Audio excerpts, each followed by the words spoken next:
आइए साखी श्रवण करते हैं चित्तौड़ की रानी। साधु की जो लेह ओट, तेरे मिटे पाप सब कोट कोट। कह रविदास जो जपे नाम, तिस जात ना जन्म ना जोन काम। सत्य है, भक्त जी ठीक कहते हैं। जो साधु महात्मा की शरण में आता है, उनका आशय लेकर नाम जपता है, उसके सारे पाप उतर जाते हैं। जो नाम जपता है उसके तो जन्म मरण के कष्ट भी मिट जाते हैं, अथवा वह जन्म मरण में नहीं आता। ऐसा उपदेश भक्त रविदास जी करते हैं। उनकी महिमा दिन प्रतिदिन दूर दूर तक होने लगी।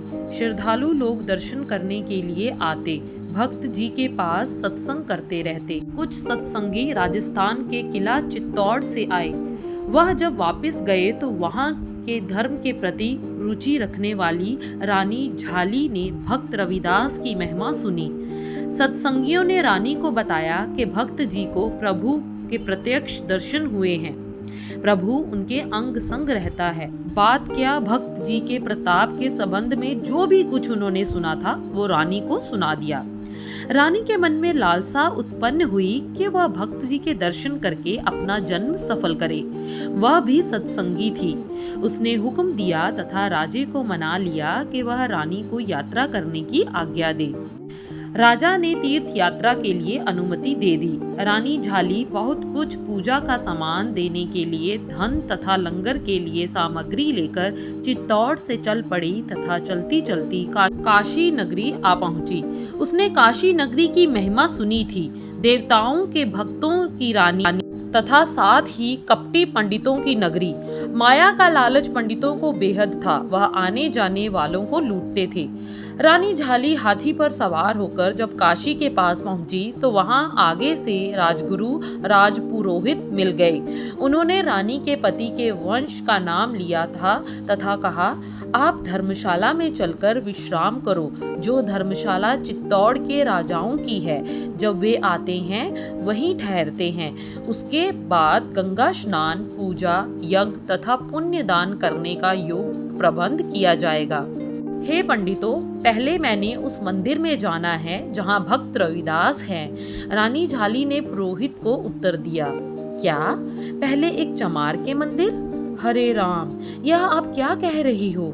कुल रीति अनुसार सबसे पहले आप जी ने गंगा के स्नान करने हैं, तीर्थ यात्रा के लिए आए हो। यह आपको किसी ने भ्रम में डाल दिया है। यूं कहकर पुरोहितों ने बड़ा प्रयास किया कि वह रानी को भक्त रविदास के डेरे की ओर से मोड़ ले, लेकिन असफल हो गए। रानी ने अपने सेवकों को आज्ञा की कि भक्त रविदास का देहुरा पूछकर उधर चले। काशी का बच्चा भक्त रविदास जी के नाम से परिचित था। जब उन्होंने पूछा तो रविदास जी के श्रद्धालु उनको देहुरा तक ले गए। भक्त जी के उच्च मंदिरों की तरफ रानी झाली चली गईं। जब वहां पहुंची तो आगे हरि नाम का कीर्तन हो रहा था। देवी देवताओं की मूर्तियों के आगे आसन लगाए भक्त रविदास जी प्रभु का यशगान कर रहे थे। उनके श्रद्धालु पास बैठे ही मंजीरे बजाकर शब्द गायन कर रहे थे। हर सो हीरा छाड़ के करे आन की आस, तै नर दोजक जाहगे सत भाखे रविदास। जल की भीत पवन का थंभा, रक्त बूंद का गारा। हाड़ मास नाड़ी को पिंजर पंखी बसे बिचारा। प्राणी क्या मेरा क्या तेरा, जैसे तरवर पंख बसेरा रहाओ। राखे कंद उसारह नीवा, 3.5 हाथ तेरी सीमा। बंके बाल पाग सिर डेरी, एह तह हो गए भस्म की ढेरी। ऊंचे मंदिर सुंदर नारी, राम नाम बिन बाची हारी। मेरी जात कमीनी पांत, कमीनी ओछा जन्म हमारा। तुम सर नागत राजा रामचंद कह रविदास चमारा। जिसका परमार्थ है, भक्त जी बताते हैं कि हे बंधु, इस शरीर पर जो मान करते हैं वह पानी की दीवार है, हवा का सहारा है, मांस का इसको गारा लगा हुआ है, हड्डियां, मांस तथा नाड़ियों का ये पिंजरा है। इसके पिंजरे में पंछी वास कर रहा है। बंधु, इस जगत में कुछ भी मेरा तेरा नहीं। जैसे पंछी सायंकाल को पेड़ पर आकर बैठ जाते हैं तथा सुबह होने पर उड़ जाते हैं, अगले दिन शायद किसी और वृक्ष पर बैठ जाएं, इसलिए वह उस पेड़ को कभी अपना नहीं कहते। इस तरह जीव इस संसार में आता है और चला जाता है, ना आते हुए कुछ साथ लेकर आता है और ना ही जाते हुए जगत की वस्तु को साथ लेकर जाता है, अपितु उसको मिट्टी का शरीर भी छोड़ना पड़ता है। हे मानव, इस शरीर के सुखों के लिए गहरी निगाह रखकर जो भी मंदिर एवं किले का निर्माण कर रहा है, इसका क्या लाभ? तुम्हारे लिए तो 3.5 हाथ का स्थान ही काफी है। ए मूर्ख इंसान, सुंदर बाल संवार कर, पगड़ी टेढ़ी बांधकर अभिमान से चलते हो, लेकिन कभी यह सोचा है कि इस शरीर ने एक दिन मिट्टी का ढेर हो जाना है? हे ऊंचे मंदिरों तथा शीश महलों में रहने वाली सुंदर एवं कमसीन नवयौवनाओं, राम नाम के बिना जीवन की बाजी हार जाओगे। और हाय अफसोस, प्रभु के नाम के बिना बाजी गंवा दी, भाव अपना मनुष्य जन्म गंवा लिया। मेरी जाति निम्न है तथा पंगत भी निम्न है। मेरा जन्म भी चमार जाति के घर हुआ है, जिनको अशूद्र एवं शूद्र कहा जाता है। कोई निकट बैठने नहीं देता। फिर भी कृपालु दयालु प्रभु, दया करो, मैं तुम्हारी शरण में आया हूँ। आपके अलावा मेरा इस संसार में कोई नहीं।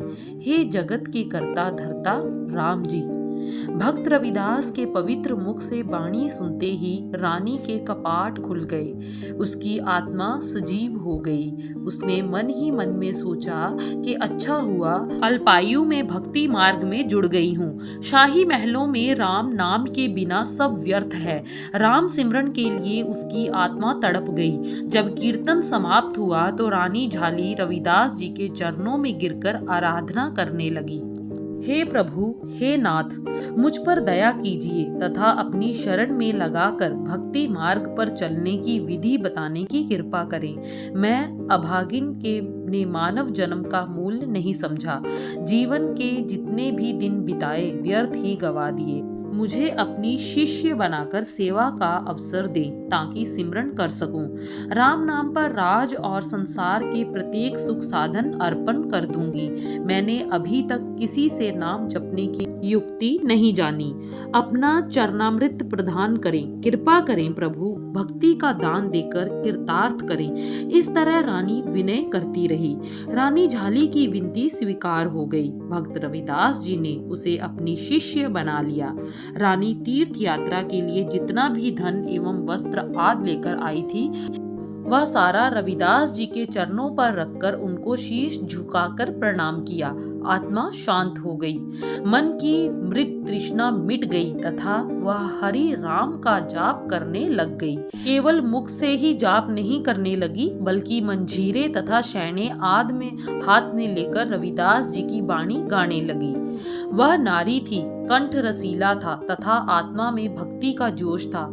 जब वह बानी गाती तो पंछियों को भी मोहित करके आकाश से धरती पर आने के लिए विवश करती। राम नाम का सिमरन के बल से सचमुच ही उसे पगली बना दिया। सारे काशी में चर्चा शुरू हो गई कि चित्तौड़ नरेश की रानी झाली बाई भक्त रविदास जी की शिष्य बन गई है। हरि कीर्तन में सदा मगन रहती। उसे साधारण शेष धारण कर लिया, खड़तालें हाथ में ले ली। रानी के हरि कीर्तन में बैराग और प्रभु भक्ति का बेअंत प्रकाश होता। 1 माह बीत गया रानी झाली बाई को काशी में रहते हुए। उसने काशी में गंगा स्नान भी किया तथा प्रसिद्ध मंदिरों के दर्शन भी किए, लेकिन गुरु रूप में रविदास के अलावा किसी अन्य के प्रति श्रद्धा धारण ना की। प्रभु के सिमरन में उसने ब्राह्मणों की तनिक परवाह ना की और अपनी सारी दौलत जो पुण्य दान के लिए लेकर आई थी, वह रविदास जी के भंडारे में खर्च कर दी। उसका मन प्रभु सिमरन में तृप्त हो गया। रानी बनकर आई थी, लेकिन जोगिन बनकर अपने राज्य की ओर चली गई। उसके चेहरे पर प्रभु भक्ति का नूर चमक रहा था। जो भी दर्शन करता उसका मन शीतल हो जाता। मार्ग में हर पड़ाव पर हरि संकीर्तन की मंडलियां करती हुई वह चित्तौड़ में पहुंची। उसकी दासियां, नौकर सब श्रद्धालु भक्त बन गए और कीर्तन करने लगे।